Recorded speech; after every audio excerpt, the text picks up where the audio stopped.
I present Berl Olswanger. Berl, how does it feel to be up here in front of a TV camera without a piano? Well, this is about the first time, Edwin. I feel like I ought to have something to do with my hands. Well, we're glad to have you. You can twiddle your thumbs or do something if you feel more comfortable that way. I might beat out a little rhythm here while you're talking. Okay. Berl, of course, you're best known in Memphis for your TV show, probably, on WMCT. But you do a lot of other things. Of course, people are familiar with your music store, but even in addition to that, you do a lot of things. What are some of them? Well, some of the things that I like to do, sort of play at parties and go out to the hospitals and entertain at the Kennedy and Lamar Veterans Hospital and places like that. Well, we do a little bit of anything musical, probably. You do some teaching, too. We do a little bit of teaching, that's right, and playing at dances and cocktail parties, dinners, floor shows. The girls that are on the TV show, and I compromise a little floor show unit that we take around as far away as usually about 150 miles, any place that sees our TV show. That's a long way to go, and then you got to be back the next day for your TV show. Well, you do something else, I think. What about those commercial jingles? You're not ashamed of them, are you?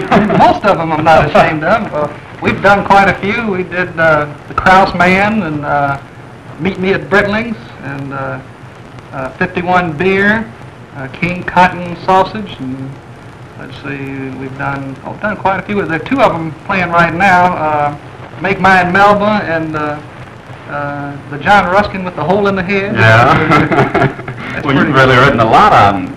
Probably not an hour in the day if people are tuned in to radio and TV that they don't hear one of your jingles. Well, there was one, I guess I should claim it since we did it, but we did one for the community chest. And of course the others we got paid our usual commercial rate for, but just so happens the one for the community chest, I think they used a bad print.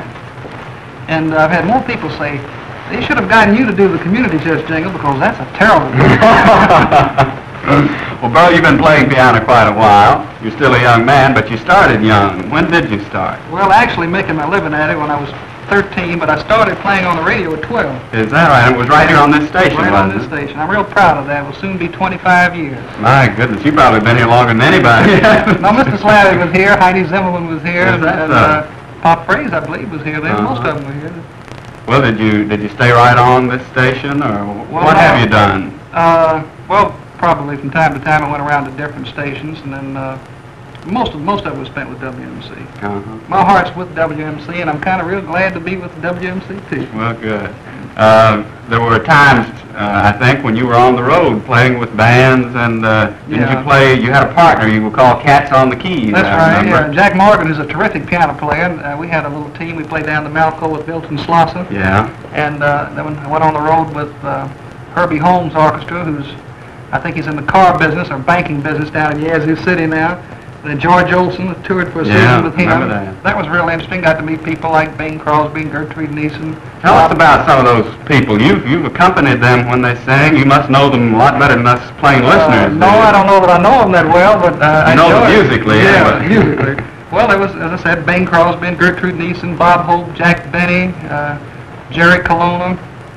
One fella I remember used to sit by the piano about an hour and ask me to play, and I thought he was just a customer and kind of worried me a little bit, and I kind of fluffed him off, as they say in the music business. Wish I hadn't, because I found out later it was Buddy Clark, and he was kind of for goodness sake, he was one of the very best. Oh, terrific singer, but you can't tell who they are when they're sitting there. Yeah. Wish it'd be a lesson, and just smile at everybody when you're Yeah, that's a good idea in any business, isn't it? Right. You met Dinah Shore, too. Well, yes, I had a very unfortunate instance happen with Dinah. A friend of mine was a good friend of hers. As a matter of fact, married her cousin. And they were all going to Vanderbilt, and I was going to Washington University in St. Louis at the time. So they invited me for a weekend, for football weekend.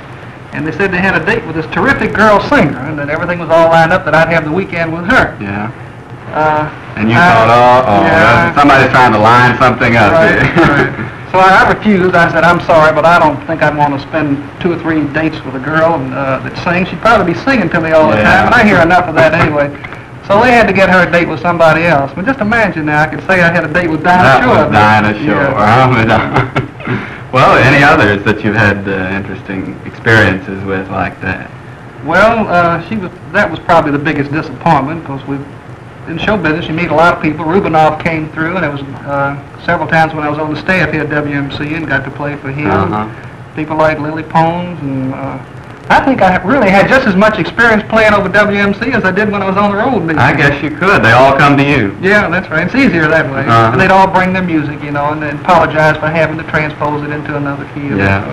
Listen, you were a torpedo officer or something during the war, weren't you? Yeah, in the Navy? That's right, on a tin can, and then I got to play for Admiral Halsey one day, and he decided that I was better fitted for music. Is that right? And I didn't want to argue with the man, of course. Oh, I guess not. So I became his entertainment officer and had charge of planning programs and working up with the different bands that were in the South Pacific. And that was probably the most interesting part of my naval career. I bet. Certainly sounds like good experience. You probably met a lot more famous show business people. Yeah, there were a lot of people. Tours. I wanted a particular job in the Navy once, which I didn't get. The fellow that beat me out was Dennis Day. And, is that right? Yeah. Of course, we met a lot of entertainers. Bob Hope came through and stayed at our place in New Caledonia, and Jack Benny and Martha Tilton,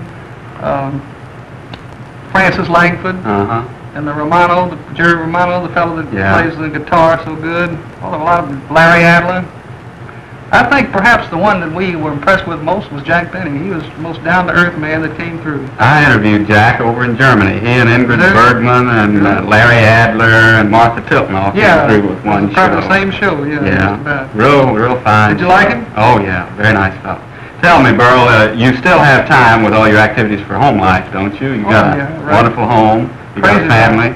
Got a family. Got a beautiful place on a lake down in Maywood. We live down there, a little bowl.